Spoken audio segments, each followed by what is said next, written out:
हे दोस्तों, तो स्वागत है मेरी न्यू वीडियो में। तो गाइज, इतने टाइम से वीडियो इसलिए नहीं आई क्योंकि मैं बाहर गया था और मेरी तबीयत भी ख़राब है 2 दिन से, इसीलिए इतना लेट हो गया। तो चलो ये सब छोड़ो, मैं बोल रहा था कि आज से डोमेस्टिक गर्लफ्रेंड सीजन 6 को एक्सप्लेन करूंगा और मुझे पूरा सपोर्ट दिखाना जिसे दिखाते आए हो। तो चलिए वीडियो को शुरू करते हैं। गाइज, अब सीजन 6 को एक्सप्लेन करना शुरू कर रहे हैं और एपिसोड 1 है। चैप्टर का नाम रिस्क के लायक। डानियला बोलती है, तो क्या तुम्हारे कहने का क्या मतलब है? क्या तुम्हें फर्क नहीं पड़ता अगर लोगों को लगे कि तुम्हारे और रूही के बीच कुछ चल रहा है, या शायद तुम चाहते हो कि लोग ऐसा ही सोचें? विल बोलता है, डैनियला हे, अब बस भी करो। तो क्या हल्की मुस्कुराहट के साथ बोलता है, मेरा मतलब बिल्कुल वही है जो मैंने कहा।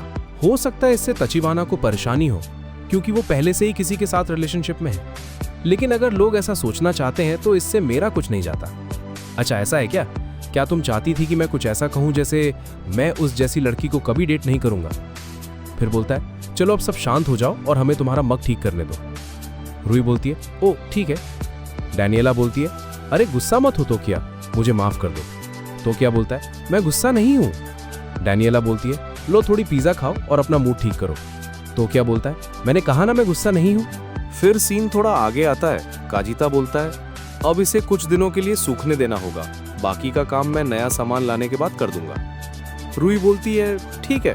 फिर बोलती है, हे सुनो, पहले जो हुआ उसके लिए माफी चाहती हूँ। मैंने बहुत बुरा बर्ताव किया ना, मुझसे गलती हो गई। मैं बस थोड़ा अचानक घबरा गई थी, मुझे इस तरह रिएक्ट नहीं करना चाहिए था। टोकिया बोलता है, कोई बात नहीं, मुझे फर्क नहीं पड़ता।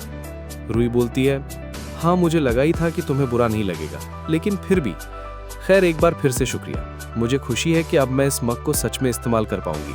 कितना अच्छा लगता है जब आपके पास ऐसे दोस्तों का साथ हो जिन पर आप भरोसा कर सकें। ओ, तो मुझे लगता है हम बस साथ काम करने वाले ही हैं, है ना?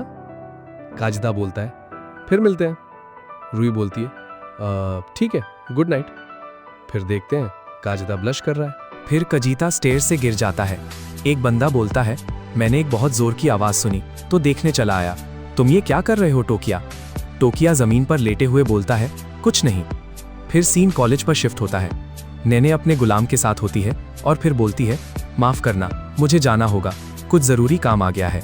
लड़का बोलता है, हाँ, पर मूवी का क्या? मैंने सीट्स पहले से बुक कर रखी हैं।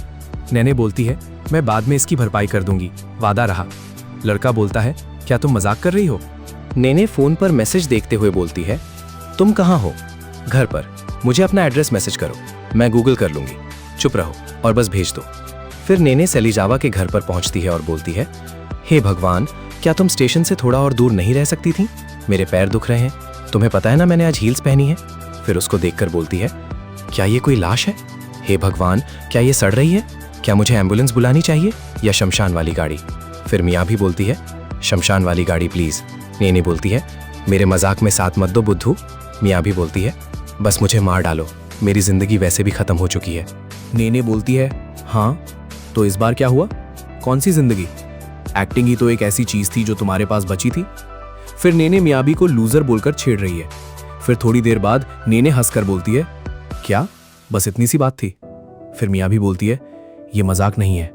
नैने बोलती है, ये बहुत बुरा है। क्या तुम 3 दिन तक इसी वजह से परेशान थी? मियाबी बोलती है, मुझे इतना पछतावा हो रहा है कि ये मुझे मार रहा है। मुझे अब भी यकीन नहीं हो रहा कि मैंने ऐसा किया। जब मुझे लगा कि वो फाइनली मुझे एक क्लबमेट से ज़्यादा समझने लगा है, तभी वो अपनी एक्स के साथ इतना घुल मिल कर आ गया और उसके बूब्स भी बहुत बड़े थे। मुझे अचानक इतना मायूस महसूस हुआ कि मैंने अपना आप खो दिया। वो पक्का अब मुझसे नफरत करता होगा। फिर नैने बोलती है, नहीं, तुम सही हो, बल्कि असर बिल्कुल उल्टा हुआ है। सच तो यह है कि तुमने अब तक का सबसे बेहतरीन काम किया है। खैर, शायद सबसे बेहतरीन तो नहीं, तुमने बीच के 3 कदम तो छोड़ ही दिए। मियाबी बोलती है, तुम्हारे कहने का क्या मतलब है? नैने बोलती है, अब वो मजबूर हो जाएगा तुम्हें एक प्रेमिका के रूप में देखने के लिए। मेरी बात ध्यान से सुनो, अगली बार जब तुम उससे मिलोगी तो चाहे कुछ भी हो जाए, माफी मत मांगना। बस ऐसे दिखावा करो जैसे कुछ हुआ ही नहीं और अपने उस किस को उसके दिमाग पर छाने दो। भले ही वो थोड़ा अनकंफर्टेबल दिखे, पर तुम पीछे मत हटना। समझ गई ना? मियाबी बोलती है, लेकिन फिर नैने जोर से बोलती है, समझ गई? मियाबी बोलती है, हाँ समझ गई। फिर मियाबी मन में बोलती है, मैं पूरी तरह तो नहीं समझी, ठीक है। फिर सीन चेंज होता है। हिना नात्सू के अपार्टमेंट में आती है और बोलती है, मैं तुम्हारे लिए कुछ तैयार खाना लाई हूं, जैसे सैलेड मिक्स, पोर्क, और कुछ सॉसेस भी हैं जिन्हें तुम बस मिलाकर पका सकते हो। नात्सुओ बोलता है, शुक्रिया हिनानी, मुझे इसकी सच में जरूरत थी। हिना बोलती है, अरे कभी भी, बस अपना ध्यान रखना और अच्छा खाना, आजकल फ्लू बहुत फैला हुआ है। नात्सुओ बोलता है, मैं कोशिश करूंगा। हिना बोलती है, ओ सही कहा, मैं तो भूल ही गई थी। ये लो, मेरे साथ काम करने वाले एक शख्स ने मुझे इसकी सलाह दी थी और ये मुझे बहुत पसंद आई। मुझे लगा तुम इसे अपने ब्रेक के वक्त या ऐसे ही पढ़ सकते हो। नात्सू बोलता है, ओ बढ़िया है, बिल्कुल मैं इसे ज़रूर पढ़ूंगा। फिर वो जाने लगती है। गाइस, शायद नात्सू लिख नहीं पा रहा। फिर नात्सू त्सुताया से मिलने जाता है। त्सुताया बोलता है, बहुत वक्त बाद मिले, फ़ोन करने के लिए शुक्रिया। मुझे लगने लगा था कि शायद तुमसे अब कभी बात नहीं होगी। नात्सू बोलता है, माफ़ करना, मुझे बस सोचने के लिए थोड़ा वक्त चाहिए था।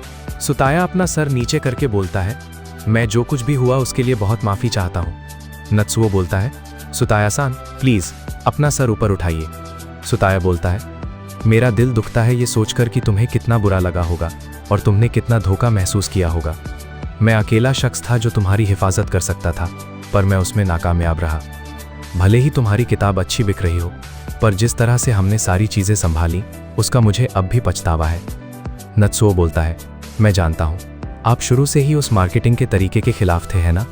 सुताया बोलता है, ये मेरी गलतियों की भरपाई तो नहीं करेगा, लेकिन मैं शिंकोशा छोड़ने के बारे में सोच रहा हूँ।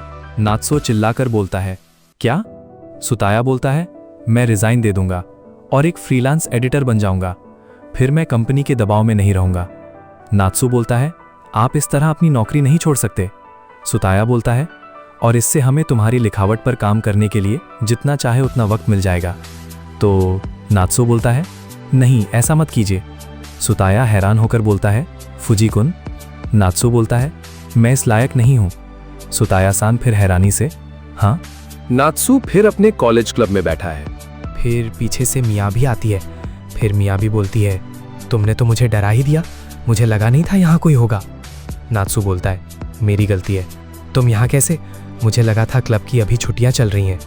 मिया भी बोलती है, ओह मैं बस अपनी एक भूली हुई चीज़ लेने आई थी, इससे पहले कि मैं अपनी नाटक ट्रूप की मीटिंग में जाऊँ। फिर मिया भी अपना किस वाला सीन याद करती है। फिर मिया भी मन में बोलती है, शांत रहो, माफ़ी मत मांगना, ऐसे दिखावा करो जैसे कुछ हुआ ही नहीं। फिर नात्सू बोलता है, हे मुझे माफ़ करना, जानती हो मैं थोड़ा बातों को समझने में ढीला हूँ, इसीलिए तुम्हारे इशारे नहीं समझ पाया। मैंने अनजाने में तुम्हें काफ़ी ऐसी बातें कही होंगी जो तुम्हें बुरी लगी होंगी। मिया भी हद से ज़्यादा शर्माते हुए बोलती है, डोंट वरी अबाउट इट, वो सब बस प्ले की वजह से था, मैं उस वक्त थोड़ा ज़्यादा एक्साइटेड हो गई थी, बस और कुछ नहीं। नात्सुओ बोलता है, ओह सच में, ठीक है फिर मिया भी अपने दिमाग में नेने की बात को याद करती है जिसमें वो बोलती है, इस बात को हल्का मत बनाओ। फिर नात्सुओ बोलता है, अगर पीछे मुड़कर देखूं तो मैंने भी पहले बिल्कुल ऐसा ही कुछ किया है। उस वक्त मैं जज्बाती तौर पर पूरी तरह टूट चुका था। नात्सुओ को याद आता है जब उसने हीना को पहली बार किस किया था। फिर नात्सो बोलता है, तो मैं बस ये जानकर खुश हूँ कि ऐसी कोई बात नहीं है। मिया भी बोलती है, तो तुम यहाँ क्या कर रहे हो फुजी-कुन? फिर नात्सो बोलता है, ओह मैं अपना सामान लेने आया था, सोचा था जल्दी से लेकर निकल जाऊँगा, पर लगता है मैं थोड़ा ख्यालों में खो गया था। मिया भी बोलती है, तुम्हारा सामान? नात्सो बोलता है, हाँ मुझे लगता है मैं ये क्लब छोड़ रहा हूँ। मिया भी बिल्कुल हैरान होकर बोलती है, हाँ लेकिन क्यों? फिर नात्सू बोलता है, मैं एक ऐसी दीवार से टकरा गया हूँ जिसे पार करना नामुमकिन लग रहा है, चाहे मैं कितनी भी कोशिश कर लूँ, मैं बस अब कुछ भी लिख नहीं पा रहा हूँ। चैप्टर है 209 और नाम है ब्लैंक। मिया भी बोलती है, हाँ तुम्हारे कहने का क्या मतलब है कि तुम लिख नहीं पा रहे हो? मतलब क्या तुम अभी किसी मुश्किल दौर में हो? पर क्या राइटर्स ब्लॉक तो आता जाता रहता है ना? इसका मतलब ये तो नहीं कि तुम्हें क्लब ही छोड़ना पड़े।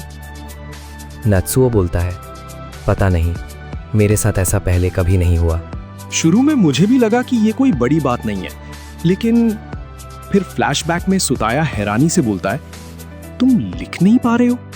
कब से? क्या ये सब तुम्हारी किताब के साथ जो हुआ उस वजह से है?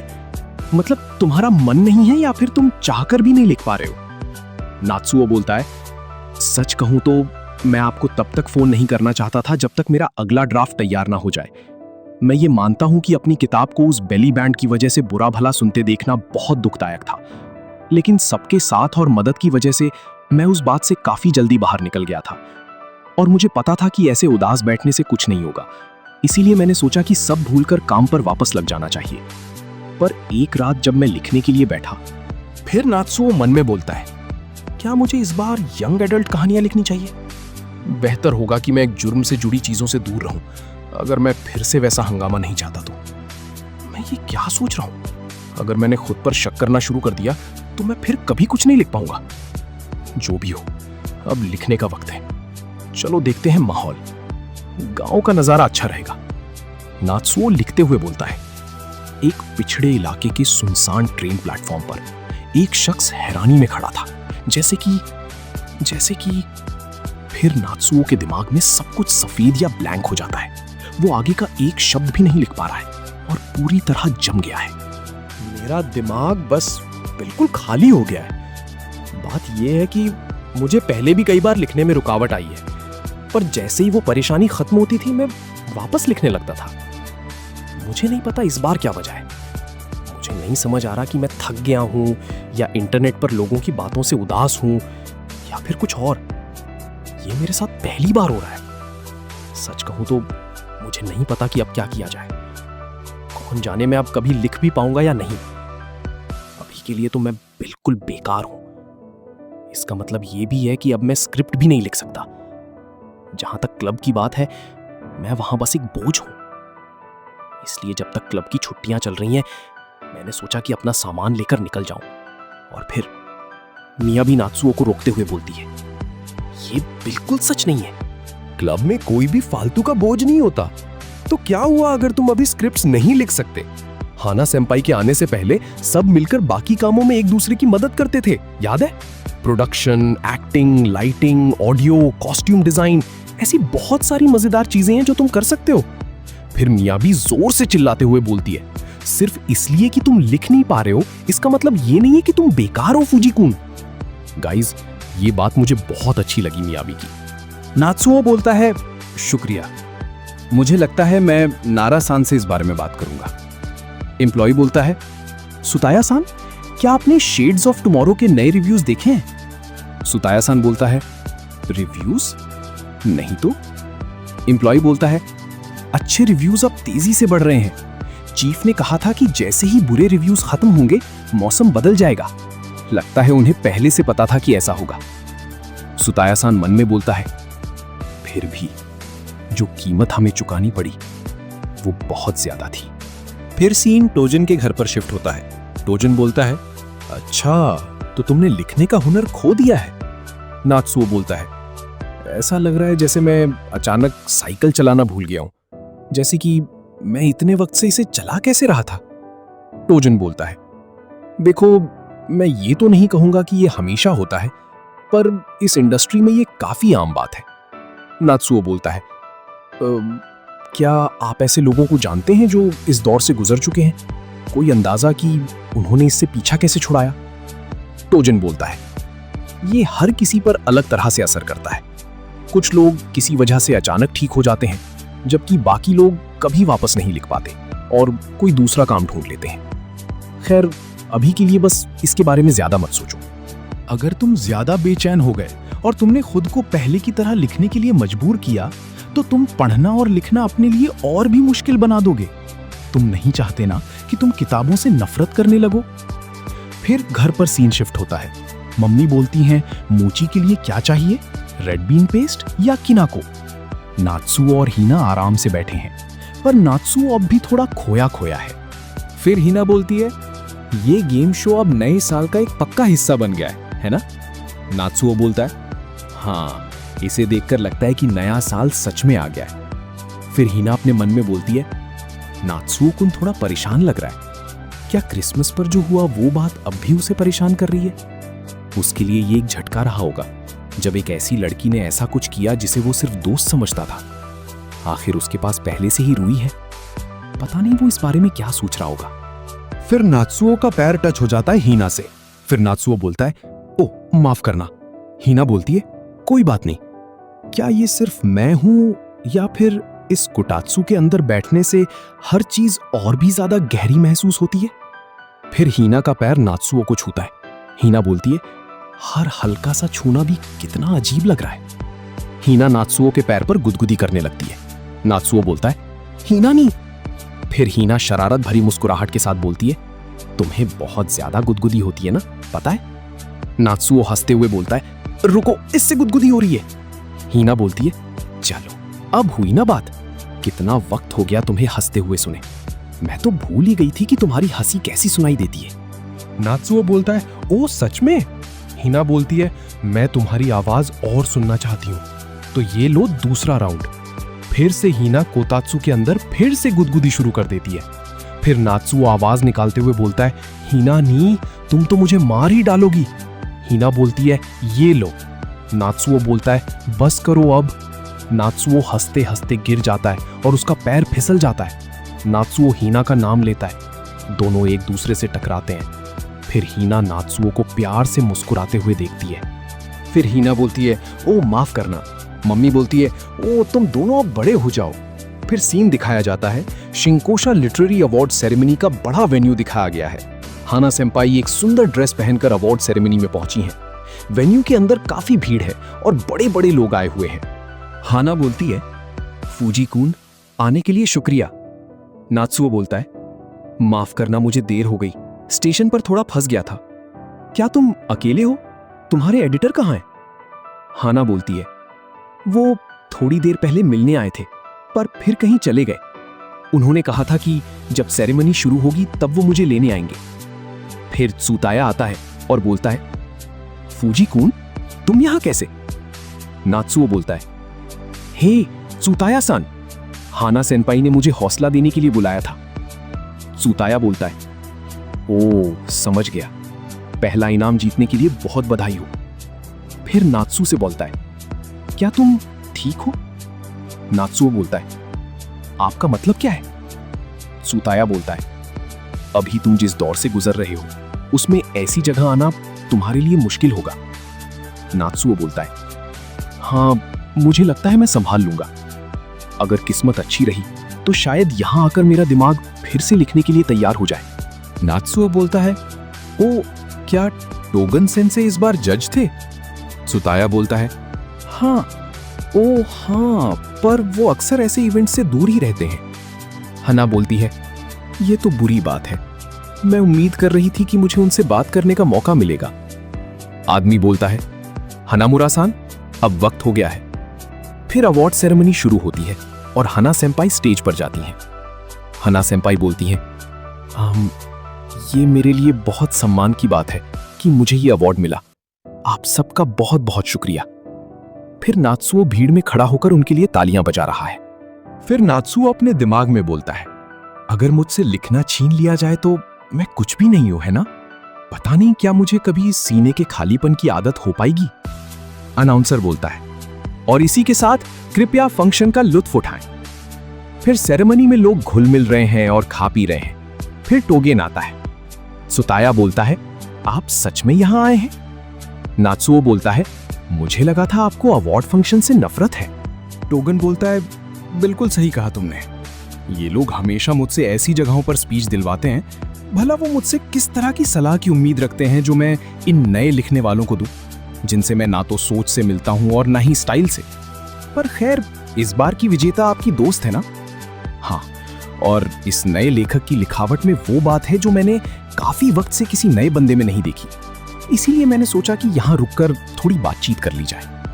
नात्सुओ बोलता है, सेंपाई, ये शिगेमित्सु टोगन सेंसाई हैं। सेंसाई, ये ड्रामा क्लब की मेरी सीनियर है। हाना सेंपाई घबराते हुए बोलती हैं, आपसे मिलकर बहुत खुशी हुई। नात्सुओ बोलता है, इनका पेन नेम काजुमी हानामुरा है, पर इनका असली नाम हाना साकाकी है। हाना सेंपाई बोलती हैं, मैं आपकी बहुत बड़ी फैन हूं, मैंने आपकी सारी किताबें पढ़ी हैं। टोगन सेंसाई चौंकते हुए बोलता है, क्या तुमने हाना साकाकी कहा? तुम्हारा आखिरी नाम साकाकी, क्या वो वही शब्द है जो हमेशा हरे भरे पेड़ के लिए इस्तेमाल होता है? हाना सेंपाई बोलती हैं, हाँ पर क्यों? टोगन सेंसाई अचानक हाना सेंपाई का कंधा जोर से पकड़ लेते हैं। नात्सु बोलता है, सेंसाई? फिर टोजन उसे गले लगा लेता है। सबके सब हैरान रह जाते हैं ये देख के। वैसे तो मैं भी हो गया, पर मैं अपनी नहीं बोलूंगा। गाइस, इसी के साथ ये एपिसोड खत्म होता है।